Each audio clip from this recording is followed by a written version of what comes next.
It is with great pleasure that I have the opportunity to introduce a friend and former colleague, Kathy Lester, for our spotlight session.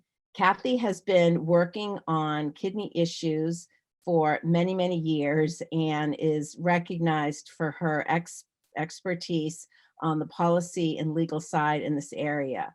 Kathy has very unique experience in that she brings experience from three branches of government to this policy area. She has worked in the executive branch from having worked in the general counsel's office at HHS.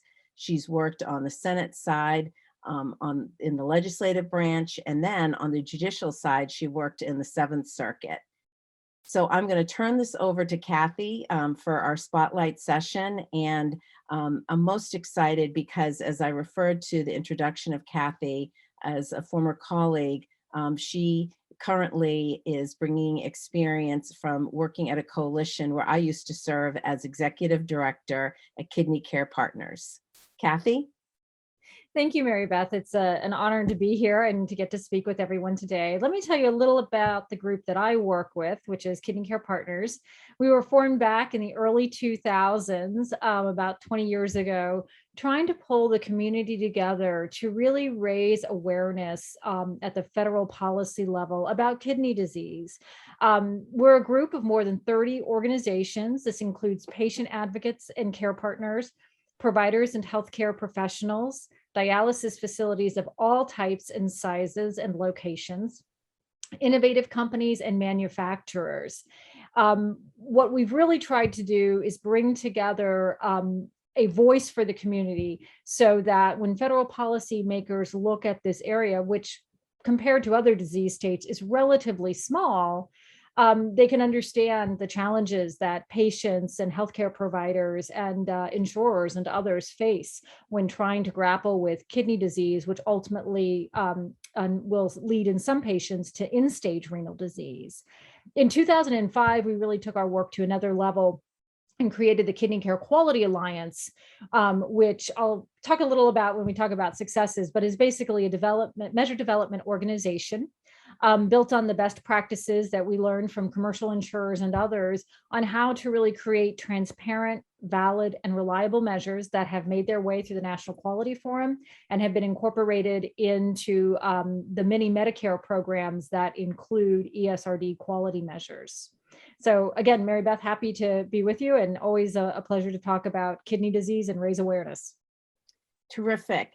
Thank you again, Kathy. And so what we want to do in this spotlight session, I'm going to have a discussion with Kathy and really just kick it off with some questions in the area of how the inclusion of ESRD patients in Medicare Advantage has occurred and some of the opportunities and challenges that have occurred with this inclusion, and ultimately how we in the Medicare Advantage community can be working with the ESRD, CKD, and all in the kidney community as this transition continues. So Kathy, just to really, get the discussion starting, as we begin to, understand what's happening with ESRD and CKD care in Medicare Advantage, can you just, share, given your, deep knowledge, how we got here and, what the landscape, currently looks like today for the community and kidney care patients? Sure. And I think the story of kidney care in the Medicare program and coverage is really a very unique one.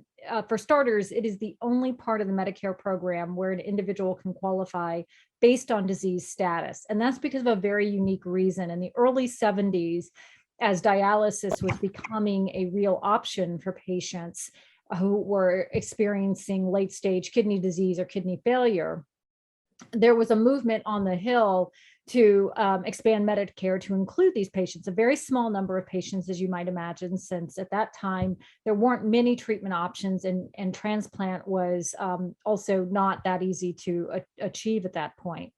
And so what's kind of amazing about this story is anecdotally, you'll hear about a patient who was actually dialyzed on the floor of the House of Representatives. The caveat to that is while it was incredibly persuasive to the members of Congress that this is something that the country could provide to patients with kidney failure, the patient may not have been completely hooked up properly on the machine and almost died, but in the end, it all worked out well. And in 1972, the Congress did pass amendments to the Medicare bill that would expand access to ESRD patients. And I think for a long time, this was a small group of individuals. Even today, you're only looking about 400 to 500,000 individuals who have ESRD and are covered by the Medicare program at any one time. They've just historically been paid under a composite rate, which was kind of like a mini bundle. And then there were some products that were paid outside of it. There's not been a lot of innovation in the last several years. There were some big blockbuster products, Evogen being the first erythropoietin stimulating agent that came in the 90s. And we're seeing a little more innovation now. But in 2011, CMS really was able to begin to change the field a bit when Congress passed a prospective payment system that combined the composite rate and the separately billed drugs into a single system, but probably more importantly, became the first value-based purchasing program in Medicare. And this was something the community across the board was extremely excited about, and how, as I said earlier, we got into the business of developing measures to really create transparency and perhaps most importantly, the accountability for patients and the ability for patients to see how their facilities were performing. So this has been a pretty successful program that, has a lot of opportunities for further refinement and development over time, but it really was the first in the Medicare program. We've seen some care coordination efforts happening, and this really relates to how we got to where we are today with Medicare Advantage. There were SNP demonstrations, the ESRD Seamless Care Organization model, which was again about care coordination. Those models, the SNPs are still moving forward. The ESCOs have sunsetted after a fairly successful implementation. The ESRD Treatment Choices model is just being underway. And then there's the Kidney Care Choices model, which includes not only end-stage renal disease patients, but also CKD patients. But what all these models kind of had in common was what is missing from the prospective payment system. And that's care coordination in a much broader way, and also reaching to the CKD patients before their kidneys fail in an effort to try to either prolong or stop them from heading into full failure that requires dialysis. So as the Medicare Advantage program began to grow, what patients with kidney disease realized is that many MA programs and their plans would be able to offer benefits that are incredibly helpful to them. Some is as straightforward as care coordination, and looking at ways to reduce the risk of hospitalization or readmissions, which can be a big problem for this population. In addition, some plans offer dental benefits, which may sound a little divorced, but when you realize that you can't qualify for a transplant if you don't have regular dental visits and a sort of clear sign off that you have no infections or cavities, this is really important for dialysis patients to have. And then probably the biggest elephant in the room is the Medigap policy. There are more than 20 states out there today that refuse to provide Medigap policy options for patients who qualify for Medicare because of their kidney failure status. So this MA expansion, which went into place at the beginning of this year, and we are in open enrollment now, has been sort of the major change. And I think it's something that we're all learning from, and there are lots of opportunities for patients today that when you go back to 1972, I don't think anyone ever dreamed would be possible. Kathy, when you were just sharing that information, you mentioned some of the models and you mentioned the Kidney Care Choices. The Kidney Care Choices Act, can you speak to that act and what it does? Sure. And the Kidney Care Choices model is one of two new models at the Center for Medicare and Medicaid Innovation. The first model focuses on ESRD patients, those with kidney failure, and tries to incentivize the increase in home dialysis utilization and selection by patients, as well as expanded access to kidney transplant. The KCC model, which is supposed to launch in January of next year, is a very exciting one because it parallels some of the opportunities that we see beneficiaries excited about by the EMA plans. The kidney care choices model will actually focus not just on patients with kidney failure, but patients with kidney disease. So giving the nephrologist and the team of folks who care for patients the ability to work with patients before their kidneys fail, to help identify patients and give them an opportunity to think about ways to sort of prevent or slow down that progression of kidney failure. It will also allow those who are in a position where it is inevitable that their kidneys will fail to prepare for what it means either to be on dialysis and selecting the modality that's right for them, or to maybe even receive a transplant or a preemptive transplant. A lot of the details about the KCC model are yet to be released, but it appears from anecdotal stories that there is a great deal of interest within the community to set up these models and to really build on the ESCO model, which was a first foray into thinking about more care coordination, but by allowing the KCC model to do sort of that upstream reach to patients before they hit kidney failure. I think that's a big plus for the community, for patients as well, in terms of helping to address this devastating disease. Thank you, Kathy. As Medicare Advantage, is in a place now, providing coverage to ESRD patients, who now have the option to choose MA.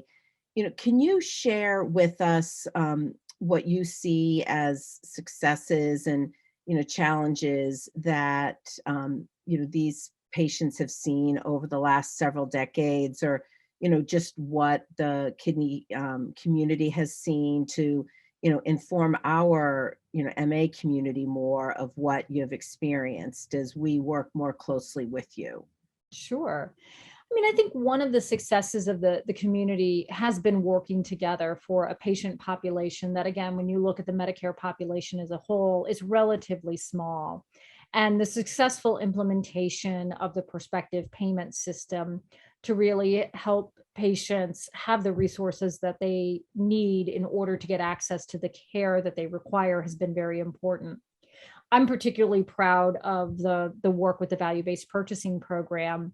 While anything can be tweaked and refined, and we certainly work with CMS on that, there has been a level of transparency and accountability that, to be honest, the facilities and the nephrologists have been at the front lines leading to make sure that the measures are meaningful to patients, that they are accurate in reporting the information that patients need to make decisions, and that when they're not, the community takes on that responsibility to develop measures and fix the problems in the ones that they see, and then try to move those through the endorsement process. But I think what MA offers us is also an example of a really big success of giving patients choice. What has happened is when you started with a very small population in 1972 and Medicare traditional fee-for-service was your only option, this was a great benefit. And you talk to any patient and they are always grateful that there is a way to receive this coverage. But through the ACA, there was an expansion that allowed patients to remain in their commercial insurance. That can be super important to patients because they have families. And if you're obtaining coverage through work, you want your family to continue to have that coverage.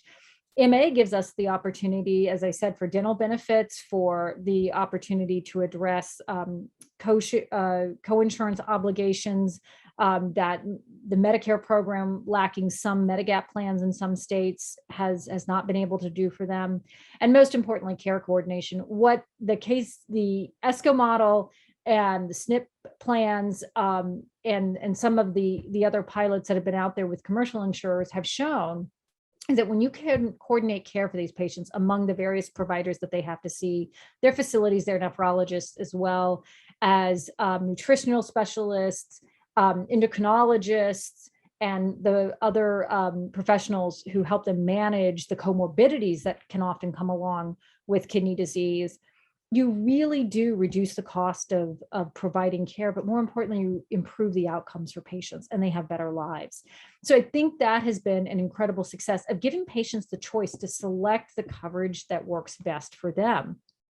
The challenges that we face, though, is that we have had in the Medicare program a pretty chronic underfunding of the PPS. And interestingly enough, this I assume is very important to MA plans as well, because as you look at how the rates are set, they're different for ESRD patients than they are for others in the MA population. Because the numbers are so small, they tend to be done at a county rather than a state level. And they are based heavily off of the PPS. So having a stable PPS state system is at the core of making sure that plans are also getting the resources that they need in order to manage these patients' lives. One of the challenges we face right now, as I said earlier, is there's not been a lot of innovation. And that's because of this chronic underfunding of the PPS.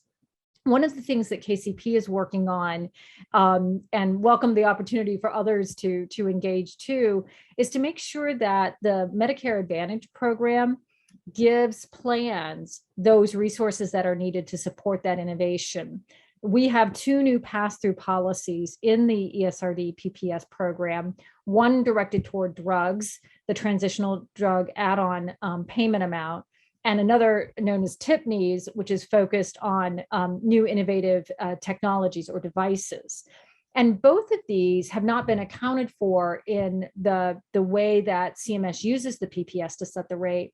So we've been trying to work with the program to have traditional Medicare help make sure that MA plans have the same resources that are available in the fee-for-service program. So MA patients have access during those transition periods as well, and everyone's not scrambling when a new product comes to market to try to figure out what to do. So I think access to innovation is an enormous challenge here for this population. And it's one that's going to hit forefront. We have a new product that was just approved by FDA this into the summer, and others that are in the pipeline to be approved in early 2022. So an area of great work. The other challenge is, how do we get to the CKD patient? How do we get that care coordination there earlier so that the resources and the experience that dialysis facilities, nephrologists, and other healthcare providers have built over the years in managing the ESRD population can be translated earlier into a patient's disease state. And again, hopefully avoid having to go through the dialysis process altogether by being able to better manage and slow the progression of the disease. And I think the final challenge, which everyone recognizes is bigger than this community, is organ transplant. How do you have enough organs available? And, it almost goes without saying, we have so few organ donors in this country compared to the number of patients who could benefit, that, if we could fix that problem, I think you'd really see the change of what our management of kidney disease in this country looks like. So a lot of areas to work on, but I also think we've made so much progress over the past several decades that, it's fair to be confident, maybe even a little Pollyannish, in thinking about how we can work together to improve the lives for these patients. No, and it's terrific for you to, focus on the, progress regardless of the areas to work on. I know that, prior to COVID, you have, and you still have them there, tremendous thoughtful leadership at Kidney Care Partners in your diverse membership. And with the conversations that you must be having now, given what you're continuing to learn from COVID, can you just, share what you all must be looking at on what the kidney care system, should be looking like? As I know that you've given lots of thought to just looking at the patient for the full care continuum, like you've been referencing from CKD to ESRD, and just, other thoughts that your leadership must be looking at, just as you've seen how, kidney care patients were, disadvantaged, during COVID, but your, leadership really, prioritized your community during that period. Sure, and it's a good question. When you look at the statistics for patients with kidney failure, and even kidney disease, we're very lucky. We have a rich resource, the U.S. Renal Data System, that has been tracking patients for 3 decades, I believe, and so can share a lot of understanding of this population. And according to their most recent statistics, this is a population that is disproportionately Black and Hispanic. So when we hear the administration talk about issues of health inequities and gaps in care, this is a population that has unfortunately been living in that world for a very, very long time. And so when COVID hit, I also think it's fair to say that it was much more impactful and harmful in a lot of ways for communities of color.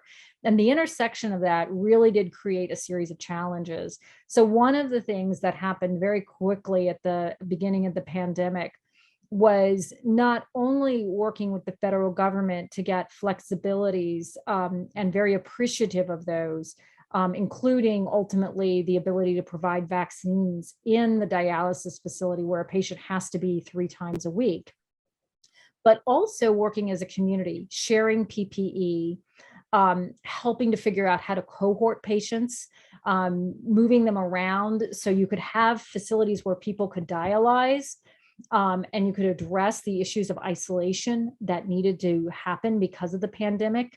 While there are some larger dialysis organizations, there are many smaller dialysis organizations across the country as well. And seeing everybody work together and pull together to try to manage a population that couldn't stay in their home, that couldn't avoid treatments, because if they did, they would die or be hospitalized, I think was a real positive of how the community came together. And again, the federal government's response in helping to make sure there was access, that were acknowledging the need to maybe waive licensure laws and allow people to move around from state to state, in order to address patients when there were hotspots, as those changed throughout the pandemic, have all been real positive ways that we've tried to cope. But, I would be remiss to say that this disease has not been incredibly devastating on this population. And, anyone who has organ failure and then contracts COVID, you can imagine that the prognosis is very grim. But I think with lessons learned and being able to pool resources and have some additional flexibilities, we've been able to minimize that impact. But certainly the challenges remain. Thank you. Kathy, I think we have one more question, despite I know there's a lot more questions that I would ask, and if we weren't virtual, would be opening this up to an audience with lots of other questions. So with just the remaining question that I have, is there anything else that you would speak to when we're thinking about the topic of ESRD being now included in the set of services in Medicare Advantage, and just the role of Medicare Advantage? Yeah, I think, from a patient's point of view, every Medicare plan can be different, but I think there is a common thread among all of them that is just very exciting for those patients who are looking for care coordination services and looking for a way to take advantage of many of the great programs that MA plans offer. And I think as we, look at the fee-for-service program and the Medicare Advantage program, how do we work together? How do we make sure that we've got sufficient funds there for this patient population? I would say at the outset, some of those care coordination benefits, reduced hospitalizations, better medication management, all of the pieces that MA does so well for the general Medicare population will ultimately come to fruition with this population as well. And there are ways to work together to promote innovation, which will also allow for improvement in terms of being able to get patients waitlisted for transplant, And as you know, taking a patient off of dialysis is the only cure for this disease, and that can only be done through transplant. So I think that as MA plans think about this, it is that care coordination, that traditional set, but how can we work together to make sure that that innovation is there, and that patients have the access to the facilities, the clinicians that they need to thrive.